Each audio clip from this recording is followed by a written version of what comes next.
예, 우리가 읽기는 이제 15절에서 19절까지만 읽었는데요. 이제 좀 살펴보기는 24장 전체를 우리가 쭉 한번 살펴보도록 하겠습니다. 역대하 24장은 이제 정말 매우 드라마틱한 그런 부분입니다. 그래서 이걸 만약에 영화나 어떤 드라마나 연극으로 꾸미면은 정말 이런 정치 드라마가 없는 아주 재밌는 장이에요. 특히 이제 그 앞에 이어졌던 22장과 23장의 혼란, 그리고 이제 24장에 들어와서는 이 요아스의 극적인 변화 등이 이 장의 내용을 매우 혼란하게 합니다. 아주 혼란스러워요. 막 엎치락뒤치락하고 반전이 있고 막 그렇습니다. 그리고 그만큼 우리에게 주는 교훈 역시 매우 이제 실제적이죠. 왜냐하면 지금 우리가 살아가고 있는 이 혼란한 신앙 환경과 너무나도 비슷하기 때문입니다. 뭐 내 모습이나 요아스의 모습이나 이 당시 이스라엘의 모습이나 우리의 모습이나 크게 다르지가 않기 때문이에요. 자, 요아스는 이제 7살에 왕이 되어 40년간 이스라엘을 통치합니다. 1절에 보니까 그렇게 되어 있죠. 7살, 나이가 7세라 예루살렘에서 40년 동안 다스렸다. 이렇게 기록되고 있습니다.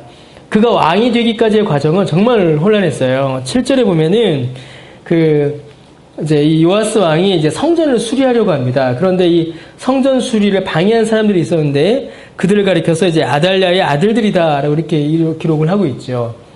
이 아달랴 참 성경에 유명한 여인입니다. 이세벨의 딸이죠. 아합과 이세벨의 딸이고 공주죠. 그러니까 이세벨의 딸인데 이세벨과 맞먹는 악녀 중에 한 명이 바로 이 아달랴입니다. 이 아달랴는 이제 왕비가 돼요, 사실은. 왕비가 되는데, 자기가 왕비가 되고 난 이후에 다윗의 씨, 그러니까 다윗의 피를 이어받은 모든 왕자들을 다 죽여버립니다. 22장 10절에 보면은, 아하시아의 어머니 아달랴가 자기의 아들이 죽은 것을 보고, 그러니까 결혼해서 자기 아들이 왕이 돼야 되는데, 자기 아들이 죽어요. 그러니까 이거 보고 일어나 유다 집의 왕국의 씨를 모두 진멸해버립니다. 그러니까 모든 왕자들, 삼촌들, 다 죽여버리는 거죠. 그리고 나서 이때 이제 기적적으로 몰래 숨겨서 살아난 사람이 바로 이 요아스 왕이에요. 이만큼 이 아달랴는 참 무서운 여자입니다. 그래서 남유다 북이스라엘 통틀어서 유일하게 여왕이 된 사람이죠. 여왕이 되었고 아주 잔인했습니다. 그리고 이제 나중에 이제 여호야다를 통하여서 다윗의 자손, 이 요아스가 왕이 되려고 할 때에 이를 강력하게 방해하며 막 반역이다 라고 외치면서 그랬던 사람이 바로 이 아달랴죠. 그리고 이 아달랴는 결국 백성들의 손에 이제 죽고 맙니다. 이게 이제 23장에 보면은 이제 12절, 23장 12, 13, 14, 15 이렇게 쭉 거기에 나타나는 내용들입니다. 그러니까 아달랴라는 이 이스라엘 역사의 가장 악독한 여왕, 그 여왕의 어떤 살해 위협, 그리고 그 여인으로 인해서 다윗의 씨, 다윗의 아들들이 다 죽어버리는 그런 어떤 정치적인 혼란. 그 어머니가 이세벨이고 아버지가 아합이니까 얼마나 우상 숭배를 어렸을 때 배웠겠습니까? 아주 잔인한 그런 것들을 배운 그 아달랴의 그 피해 시간을 지나고서 이 요아스가 왕이 된 거죠. 이것만으로도 아주 참 재밌는 사람입니다. 7살에 왕이 됐어요. 이러한 혼란 속에서 7살에 요아스가 왕이 되었습니다. 그리고 성경이 기록하는 그의 첫 번째 업적, 성경이 기록하는 이 역대기가 기록하는 그 첫 번째 일은 성전을 이제 보수하는 일입니다. 아달랴에 의해서 그리고 이제 그 이전에도 하나님을 떠나고 우상을 섬기던 자들로 인해서 성전이 많이 훼손되고 무너져 있었습니다. 성전이 구석구석이 무너져 내린 거죠. 특별히 이 성전 수리에 대해서 성경은 24장 이제 13절에 이제 뭐라고 기록을 하냐면 기술자들이 맡아서 수리하는 공사가 점점 진척되므로 하나님의 전을 어떻게 돼 있어요? 이전 모양대로 견고하게 하였다. 이렇게 기록되어 있죠. 이건 아주 중요한 표현입니다. 요아스가 아달랴의 그 아주 끔찍한 시기를 지나고 왕이 되었어요. 그리고 왕이 되어서 첫 번째로 한 것이 성전 재건인데, 성전 수리인데, 이 성전 수리가 단순히 부서진 부분을 고치거나 이전보다 새롭게 리모델링 하는 것이 아닌 겁니다. 이거 떨어졌으니까 더 좋은 걸로 붙이고, 이게 무너졌으니까 좀 바꾸고, 이제 그게 아닌 거죠. 리모델링이 아니라 이전의 모양. 이 이전의 모양은 뭘 가리키겠습니까? 하나님께서 솔로몬에게 명하시고 만들게 하셨던 그 원래의 성전의 모양으로 이 성전을 지금 회복하고 있는 것을 의미합니다.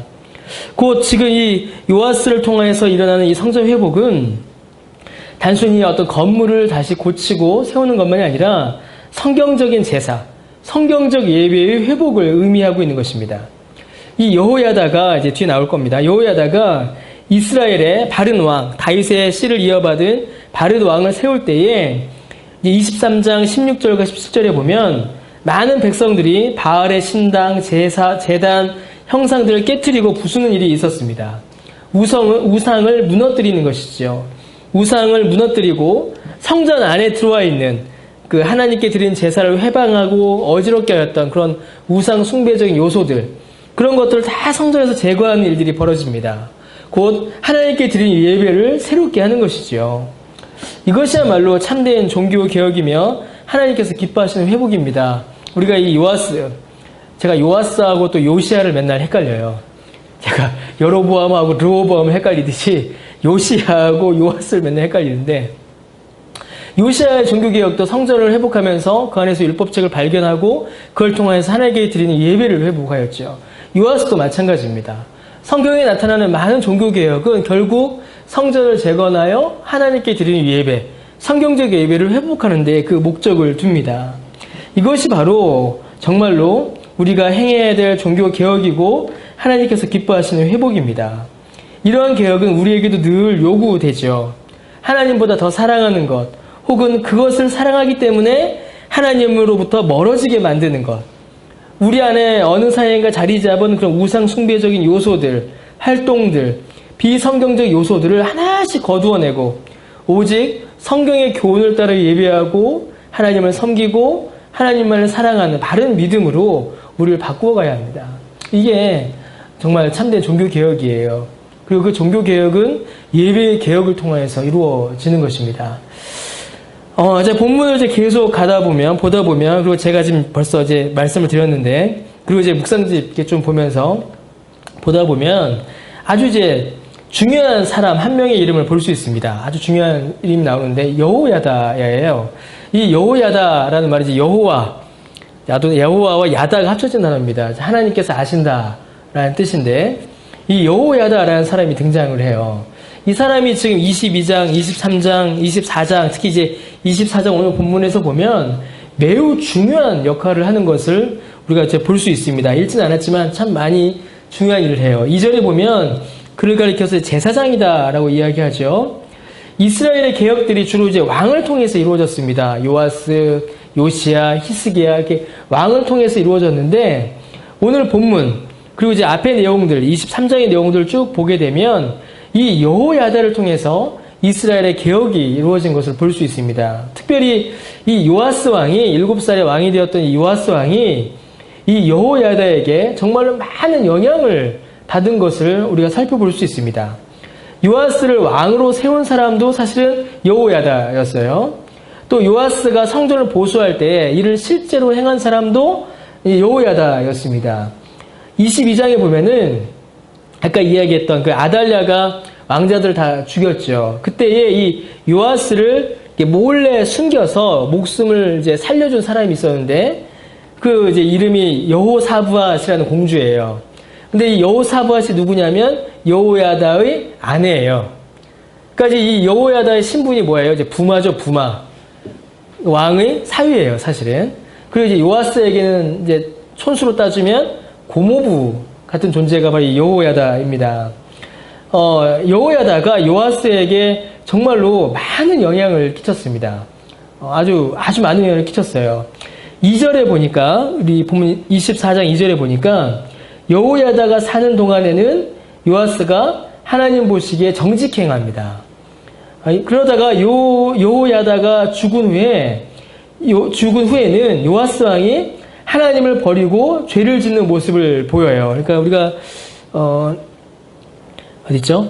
17절, 24장 17절에 보니까 여호야다가 죽은 후에 왕이 유다 방백들의 말을 듣고 18절, 그의 조상들의 하나님 여호와의 전을 버리고 아세라 목상과 우상을 섬겼다. 이렇게 돼요. 그러니까 여호야다가 살았을 때는 요아스가 하나님 말을 잘 듣고 하나님 따르다가 여호야다 딱 죽고 나니까 어떻게 해요? 하나님도 버리고 우상 숭배로 나아가는 겁니다.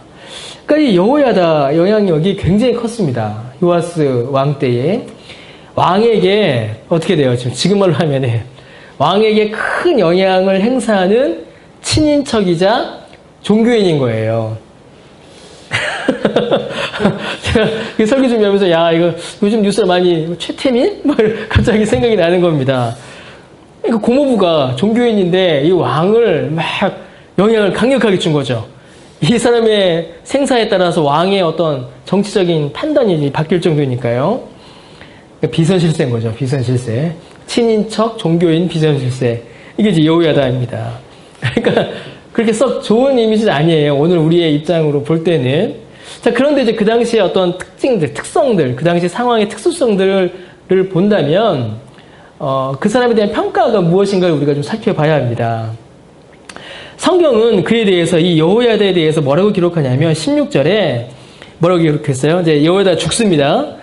죽으면서 이제 그의 평생, 그의 일생을 정리를 합니다. 뭐라고 정리하냐면 그가 이스라엘과 하나님과 그의 성전에 대하여 선을 행하였다라고 이렇게 성경이 기록합니다. 이 여호야다가 살아있는 동안에 이스라엘 하나님의 성전에 대하여 선을 행하였다.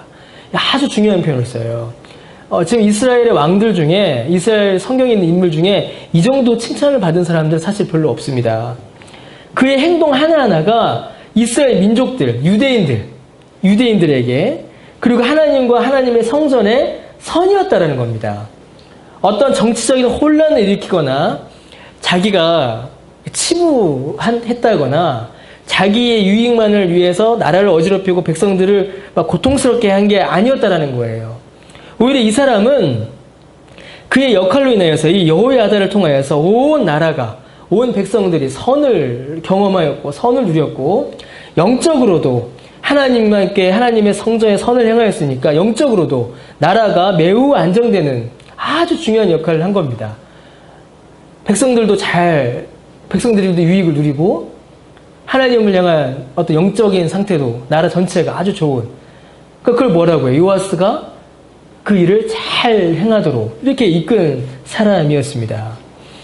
그래서 그가 어떻게 되냐면 죽어요. 16절 보니까 그가 죽고 나서 그가 어디에 묻히냐면 왕의 묘실에 장사됩니다. 놀라운 일이죠. 유다의 왕들 중에서도 죽고 나서 왕의 묘실에 장사되지 못한 왕들이 있었어요. 그런데 이 여호야다는 왕의 사위였다 쳐도 죽어서 왕의 묘실에 장사됩니다. 그러니까 이 사람, 이 여호야다가 마치 왕과 같은 겁니다. 하나님께서 세우신 이스라엘의 어떤 선한 왕과도 같은 거죠. 하나님께서 이스라엘의 왕을 세우실 때 뭘 약속하셨습니까? 뭘 명령하셨어요? 사실 아주 간단했습니다. 하나님의 말씀을 잘 받아서 백성들을 선하게 인도하고 하나님을 잘 섬겨라. 이게 하나님께서 유대에 왕을 주신 목적이었죠. 하나님 사랑, 이웃 사랑. 이게 목적이었어요. 하나님께서 이스라엘에 세우신 그 왕의 목적을 이 여호야다가 사실은 잘 지금 행하고 있었던 겁니다. 그의 중요성은 그가 죽고 난 이후에 더욱더 분명하게 드러났습니다. 이미 이제 우리가 좀 살펴봤는데, 이제 17절이 아주 중요해요. 여호야다가 죽은 후에 왕의 옆에는 유다의 방백들이 자리합니다. 여호야다가 죽은 겁니다. 비선실세가 사라진 거죠. 그러니까 왕의 옆자리 빈 겁니다. 근데 그 왕의 옆자리를 누가 채우냐면 방백들이 채워요. 근데 이 방백들은 누굴 가리키냐면 지방 관리들을 가리킵니다. 중앙 수도에 있었던 사람들이 아니라 각 지역에 있었던, 각 지방에 있었던 관리들이에요. 그리고 그때부터 요아스는 급속히 하나님을 떠나며 우상숭배의 자리로 나아가요. 심지어 자신의 손으로 없앴던 그 바알과 아세라 목상들, 그 우상을 섬기게 되고 결국에는 하나님의 심판이 이스라엘에 임하게 됩니다. 그래서 아람 군대가 쳐들어와서 나라가 큰 혼란에 빠지고 결국 자기 자신도 이 전쟁으로 인해서 죽게 되는 그런 비극이 일어나고 맙니다. 이만큼 여호야다가 중요한 사람이었어요. 여호야다 한 사람으로 인해서 나라와 왕권이 좌우되는, 나라의 평안이 좌우되는, 하나님의 심판과 복이 좌우되는 그만큼 중요한 사람이 바로 이 여호야다였습니다. 도대체 이 여호야다가 누구냐? 성경은 이 여호야다라는 한 개인을 높이고 그를 훌륭하게 기록하는 것이 성경의 목적이 아닙니다. 성경은 분명히 한 사람을 높이는 데 목적이 있지 않아요. 물론 여호야다가 가지는 개인적 훌륭함도 충분히 있습니다. 분명히 그의 경건과 어떤 훌륭함이 있어요. 하지만 성경은 그것보다 더욱더 본질적인 것, 성경이 여호야다를 통해서 말하고자 하는 것은 여호야다 한 개인의 훌륭함이 아닙니다. 더 본질적인 것이 있어요. 여러분, 여호야다는 요아스 왕에게 하나님의 말씀을 전하던 자였습니다. 2절에 여호야다는 제사장이었다라고 되어 있죠. 그리고 이제 20절 뒤에 보면은 여호야다가 죽고 난 다음에 여호야다의 아들 스가랴, 이 스가랴는 저쪽 뒤에 학계 스가랴 말라기 나는 그 스가랴가 아닙니다. 다른 사람이에요. 동명이인이죠. 그의 아들 스가랴가, 여호야다의 아들 스가랴가 선지자의 역할을 이제 감당하게 됩니다. 여호야다는 제사장이자 사실은 선지자였습니다. 그는 하나님 앞에 예배하는 자였죠. 제사장이었으니까. 동시에 그를 통하여서 하나님께서는 하나님의 뜻과 하나님의 말씀을 요아스 왕에게, 그리고 이스라엘 백성들에게 전하셨습니다. 그러니까 여호야다는 제사장이자 선지자였던 거였어요. 그러면 이 요아스 왕이 여호야다를 가까이 하였다라는 말은 여호야다라는 한 개인을 가까이 한 것이 아니에요. 정확히 이야기하면. 여호야다라는 한 개인을 가까이 한 것이 아니라 누굴 가까이 한 겁니까? 하나님을 가까이 한 겁니다. 하나님의 말씀을 가까이 한 거죠. 하나님께 예배하는 일을 가까이 하였고 하나님의 말씀 듣기를 가까이 한 겁니다. 만약에 여호야다가 정말로 우리가 이야기하는 것처럼 정말 부패한 그런 어떤 왕을 쥐고 흔드는 사람이었다면 자기가 죽고 난 이후에 자기의 역할을 누구에게 넘겼겠어요? 아들에게 넘겼겠죠. 당연히 스가랴에게 넘겼겠죠.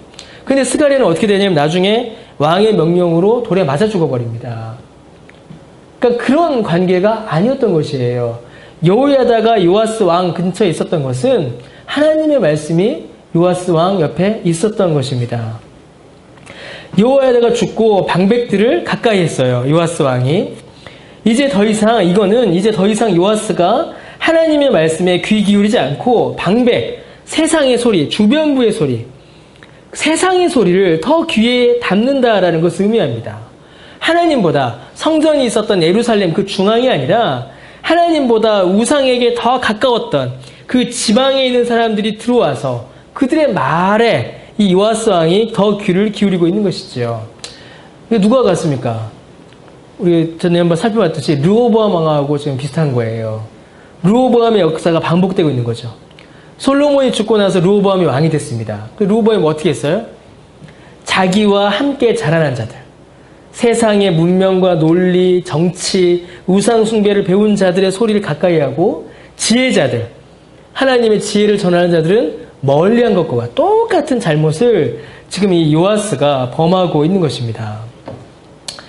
그런데 하나님께서는 요아스를 바로 벌주지 않으시고 한 번 더 기회를 주세요. 아까도 말씀드린 것처럼 바로 여호야다의 아들 스가랴를 보내신 겁니다. 스가랴는 담대히 하나님의 말씀을 전하였습니다.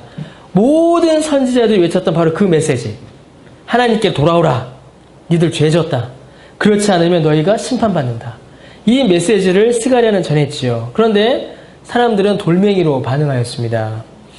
마치 참 여호야다의 시대가 언제 있었냐는 듯이, 마치 여호야다는 한 번도 겪어보지 않았던 것처럼 요아스 왕은 스가랴를 죽이라고 사람들에게 명령하고 사람들은 아주 끔찍하게 돌로 쳐 죽여요. 이 돌로 죽이는 건 어떤 죄죠? 우상 숭배자, 점술, 점쟁이들, 무당들, 이런 사람들을 돌로 쳐 죽였죠. 하나님의 말씀을 바르게 전하는 선지자를 우상 숭배하는 자다, 귀신을 따르는 자다라고 모함하여 돌로 쳐 죽인 겁니다. 하나님의 말씀을 전하던 제사장도 죽고 하나님의 경고의 메시지를 전하는 선지자도 죽임을 당하고 왕은 왕의 역할을 제대로 하지 못해서 우상 숭배에 빠져버린 그 극도의 혼란이 유다에 닥친 겁니다. 그래서 성경은 뭐라고 하냐면 24장 뒷부분에 보니까 적은 수의 아람 군대가 쳐들어와서 유다가 크게 패했다, 이렇게 기록을 합니다. 여러분, 요아스 왕이 여호야다를 잊은 것이 이 모든 비극의 시작입니다. 여호야다가 죽고 나서 요아스가 그 마음에서 여호야다를 싹 지워버린 것, 하나님이 함께 하셨던 사실을 지워버린 것, 이게 이 모든 비극의 시작이었어요. 여호야다와 함께 할 때는 왕도 나라도 평안하였고 하나님의 은혜 안에 있었지만 여호야다를 잊은 바로 그때부터 왕도 나라도 모두가 다 엉망이 되고 맙니다. 여러분, 여호야다는 제사장이죠. 제사장이었습니다. 그러나 여호야다는 그 왕과 아주 훌륭한 제사장이었지만 왕과 백성들의 모든 죄를 하나님 앞에서 완전히 중보하지 못했습니다. 여호야다가 죽고 나니까 다시 나라와 왕은 죄로 향하여 갔죠. 여러분, 여호야다는 또한 선지자였습니다. 그가 하나님의 말씀을 전하였고 그 아들이 하나님의 말씀을 전하였어요. 그러나 여호야다도 그리고 그의 아들 스가랴도 하나님의 말씀의 사역을 완전히 감당하여 모든 사람들이 하나님의 말씀을 듣고 깨닫는 그런 지혜를 사실은 다 모두에게 주지 못했습니다. 또 여호야다는 무엇과 같았죠? 초두에 말씀드렸듯이 왕과 같았죠. 그가 행한 일들은 실제로는 하나님께서 이스라엘의 왕에게 맡기신 사역이었으며 실제로 그는 죽고 나서 그의 시신이 왕의 묘에 안장되었습니다. 이제 잡히시죠. 여호야다는 이스라엘의 제사장이었고 이스라엘의 선지자였고 이스라엘의 왕과 같았습니다. 그는 하나님의 말씀을 전하였고 하나님의 뜻을 드러냈으며 하나님께서 기뻐하시는 일을 행하였습니다. 그는 하나님의 나라가 이 땅 가운데 세워지도록 그 왕정을 다시 회복했고 그 백성들을 돌아보았으며 하나님 앞에 바르게 예배하도록 백성들을 이끌었습니다. 요아스가 여호야다와 함께할 때에 그 나라에 복이 있었고 요아스가 여호야다를 멀리하자 죄악이 나라를 덮었고 하나님의 심판이 그 나라에 임한 것입니다. 자, 그럼 여러분, 이 여호야다의 역할이 뭐겠습니까? 비선실세인가요? 아니죠. 이 여호야다는 예수 그리스도를 예표하는 겁니다. 이 여호야다는 앞으로 이 유대 땅을, 유대인들을 구원할, 하나님 나라를 이루고 하나님 백성들을 구원하실 그 메시아가 어떤 분으로 오실 것인가에 대한 예표를 지금 여호야다를 통해서 성경은 보여주고 있는 겁니다. 하나님의 뜻을 드러내며 하나님의 나라를 이루며 하나님께 드릴 예배를 회복하실 그 백성들을 영원토록 통치하실 왕, 하나님의 말씀이시자 그 말씀을 전하여 주시는 선지자이시고 범죄한 백성과 하나님 사이의 중보자, 곧 완전하고 영원한 제사장이 되시는 예수 그리스도를 이 여호야다가 예표하고 있는 것입니다. 여호야다가 아무리 뛰어나고 훌륭하여도 그는 이 모든 사역을 완수하지 못하였지요. 하지만 우리 주 예수 그리스도는 이 모든 사역을 완수하시고 이루십니다. 그분이 이 모든 것을 결국에 이루어내십니다. 왜요? 그가 하나님의 왕이요, 그가 하나님의 선지자요, 그가 하나님의 제사장이기 때문입니다. 그가 하나님이시기 때문이죠. 우리 주님도 여호야다와 스가랴, 특히 스가랴와 같이 이 땅에서 계시는 동안에 많은 박해와 핍박을 받으셨습니다. 스가랴가 돌에 맞아 죽었듯이 우리 주님도 사람들이 십자가에 못 박았고 채찍으로 때렸지요. 여호야다가 죽자마자 사람들 사이에게 잊혀지고 무시당했듯이 예수님도 사람들에게 무시당하시고 외면당하시고 멀리함을 받으셨습니다. 스가랴는 그 죽음을 이기지 못하였고 여호야다도 죽음을 이기지 못하였지만 주님께서는 그 모든 죽음과 고난을 이기시고 그 구속의 사역, 회복의 역사를 완전히 이루셨습니다. 여러분, 요아스 왕이 여호야다를 가까이 할 때에 복을 받았듯이 우리도 예수 그리스도 그분을 가까이 할 때에, 그분 안에 있을 때에, 그분을 통해 우리에게 주어지는 하나님의 말씀을 듣고 깨달아 순종할 때에, 우리 주님 안에서 하나님께 말씀을 따라 예배할 때에, 그때에 우리는 참된 복을 받아 누리게 됩니다. 주님을 가까이 할 때에 복을 누리며 주님을 멀리 할 때에 심판과 저주를 받게 되는 것입니다. 우리 주님을 떠날 때에 우리는 결코 행복할 수 없습니다. 우리는 오히려 더욱더 큰 고통을 당하게 되죠. 여러분, 예수님을 떠나면 잠깐은 즐거울 수 있습니다. 재미있을 수도 있어요. 제가 잠깐의 재미, 잠깐의 즐거움이라고 말씀드렸지만 사실은 이 잠깐이라고 말하기에는 너무 큰 재미와 즐거움이 있을 수 있어요. 아마도 르호보암이, 또 요아스, 또 여로보암 2세, 아모스 때에 그 사람들이 그랬던 것처럼 주님을 떠나면, 하나님을 멀리하면 큰 성공을 거둘 수도 있습니다. 정말이에요. 세상에서 즐거움과 기쁨 누리고 많은 돈을 벌고 많은 성공을 거둘 수 있습니다. 그러나 여러분, 우리의 인생의 결론은 이 땅이 아니라 천국에 있다는 사실을 우리는 기억해야 합니다. 여러분은 예수님과 가까이 계십니까? 아니면 요아스처럼 요아스가 여호야다에 살았을 때, 죽었을 때 딱 바뀌듯이 예수님과 함께하는 시간과 함께하지 않는 시간이 정확히 분리되어 있지 않으십니까? 여러분 어떠세요? 여러분의 삶이 어떠십니까? 교회 안에 나와 교회 밖에 내가 완전히 다른 사람처럼 딱 분리되어 있지 않으세요? 요아스가 여호야다와 함께 할 때와 여호야다와 함께하지 않을 때 그렇게 다녔던 것처럼 교회에서 성도들과 함께할 때와 교회 밖에서 세상 친구들과 함께하는 내 모습이 완전히 혹시 다르진 않습니까? 여러분, 예수님과 함께하지 않는 우리의 삶은 그저 요아스처럼 파국으로 달려갈 뿐입니다. 주님과 함께함이 복이에요. 느헤미야가 뭐라고 했어요? 느헤미야가 성전 건축할 때 막 쳐들어오고 막 그러니까 여호와를 즐거워함이 내게 큰 복이다. 그게 능력이다. 라고 했죠. 하나님과 함께함이, 예수 그리스도와 함께함이 우리의 복입니다.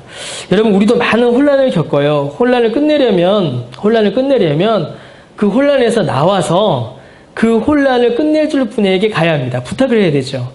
이미 우리의 힘으로는 감당하기 어렵다는 사실이 너무나 분명한 그런 혼란과 어려움이 우리 앞에 놓여 있습니다. 그러나 우리는 나도 모르게 오히려 그 혼란 속으로 더 들어갈 때가 많아요.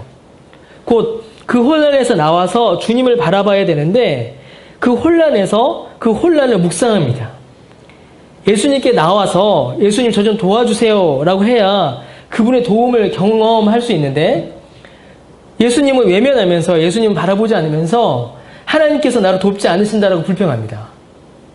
주님께 도움을 청하지 않으면서 하나님이 이 문제도 해결해 주지 않으시는 거 보니까 하나님이 능력이 없으시구나 이렇게 판단해요. 그분의 말씀에 귀 기울이지 않으면서 하나님께서 주님께서는 나에게 하나님의 뜻을 알려주지 않으신다라고 원망합니다. 하나님을 찾지 않으면서 하나님은 계시지 않는다라고 단정해요. 스스로 혼란을 더하고 그 안으로 들어가면서도 주님은 찾지 않을 때가 우리에게 많이 있다는 것입니다.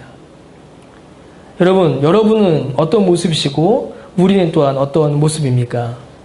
사실 이 24장 본문은 설교할 게 굉장히 많아요. 어떤 설교자를 우리가 찾아야 하는가? 설교자는 어떤 자세를 가지고 설교해야 되는가? 이 24장 그 스가랴 죽는 내용들 이런 부분들 보면서 신학교 다닐 때 여기 읽으면서 막 내가 돌에 맞아 죽을지언정 하나님의 말씀을 전해야지 막 그런 막 가슴에 불타는 그럴 때 있었거든요. 예, 과거형 아닙니다. 참 많아요. 우리가 어떻게 살아야 되는가 무엇을 이야기 참 많습니다. 그런데 전 딱 하나입니다. 예수 그리스도와 함께함이 예수 그리스도를 가까이 함이 우리에게 진정 복입니다. 옛날에 그 찬송가 제가 참 좋아하는 찬송 중에 내 영혼이 은총 입어 내 영혼이 은총 입어 중한 죄짐 벗고 옛날에 495장이었는데 지금 몇 장인지 모르겠네요. 뭐 그랬죠. 예. 거기 보면 이제 천국 초막이나 궁궐이나 내 주 예수 모신 곳이 그 어디나 하늘나라라는 그 구절. 저는 그 구절 정말 중고등학교 때 그거 부르면서 많이 불었는데 우리가 어디든지 간에 무엇을 하든지 간에 복을 누릴 수 있는 유일한 길은 예수 그리스도와 함께하는 것입니다. 그와 함께하고 그를 붙들고 그를 의지하고 그의 말씀에 귀 기울이고 그의 도우심을 간구하는 것. 그게 우리의 힘이요, 위로요, 즐거움이 되는 것이죠. 여러분, 요아스의 모습을 통해서 우리의 혼란을 또한 보게 됩니다. 참 좋은 거라 생각했는데 결국 그것이 하나님을 떠나는 길이라면 좋은 길이라고 할 수가 없어요. 여러분, 우리의 삶을 예수님 안에 예수님께 꼭 붙잡혀 있는 자 되게 해달라고 여러분 늘 기도하시고 주의 말씀 가운데 붙들려 있는 저 여러분 되시기를 바랍니다. 예, 기도하겠습니다.